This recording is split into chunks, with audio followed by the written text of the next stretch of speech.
வறுத்து பொடி பண்ணிக்கணும். வறுத்தாச்சுங்க. வறுத்தாச்சு. அதே சட்டி அடுப்பில் வச்சு எண்ணெய் ஊற்றி வெங்காயம்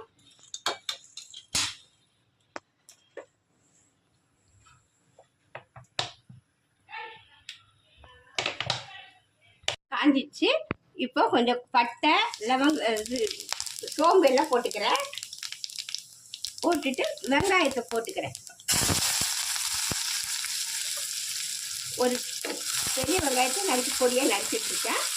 ஒரு 2 தக்காளி நறுக்கி வச்சுருக்கேன். இந்த வெங்காயம் வதங்கட்டும். இப்போ நறுக்கி வச்சா தக்காளியும் போட்டுக்கிறேங்க. தக்காளியும் போட்டு நல்லா வதங்கணும்.